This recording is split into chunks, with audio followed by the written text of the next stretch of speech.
This is problem 3.82. It's on page 133. A crane column supports a 16 kip load as shown.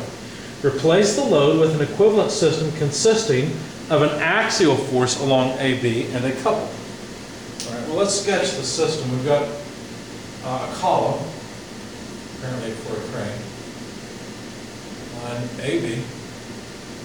I'm sure we're not seeing all of the column. And there's a bracket bolted to the side of the column.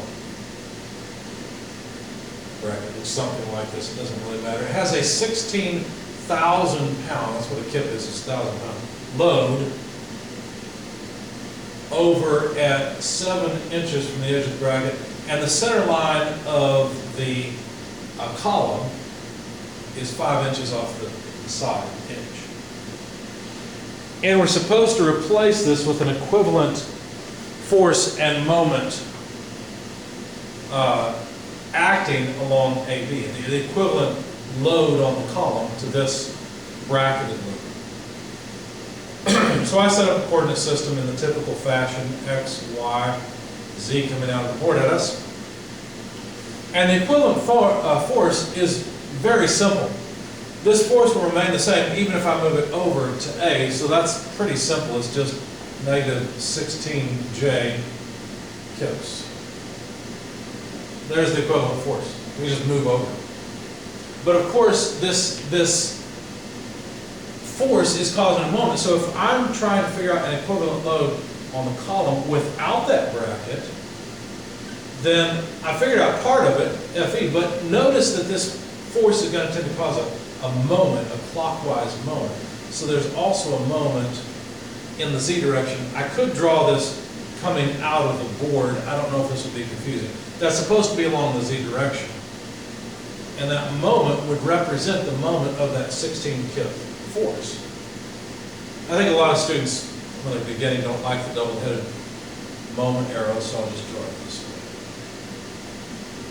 Understand that? And I guess really the way I drew it, these are opposite senses. So I should have drawn that double-headed arrow into the board. But and of course, intuitively, this force is going to cause a clockwise moment. So that moment, that equivalent moment, will be the moment arm, 5 plus 7 inches, multiplied by the 16 kip load. And of course, I've already determined that the sense of it is in the negative Z direction, so that's the negative K unit vector that I need. And if you plug this into a calculator, this is negative 192 K inch kip. Probably not the best unit. Might use foot-pounds instead. So if you wanted to convert, you could say, well, there's 1 foot per 12 inches. Maybe you'd stop there. Maybe if you want to convert the kips, you might also say, well, there's 1,000 pounds per kip. Of course, you have foot-pounds of this, wherever you want to stop. I just stopped at inch pounds, or inch kips. So negative 192 in the K direction, inch kips. So there's our equivalent force and equivalent moment that would be equivalent to this bracket. That would give us the exact same kind of loading on the column. Now, obviously not where the bracket is connected. The stresses in this area would be different, but that's a topic for a different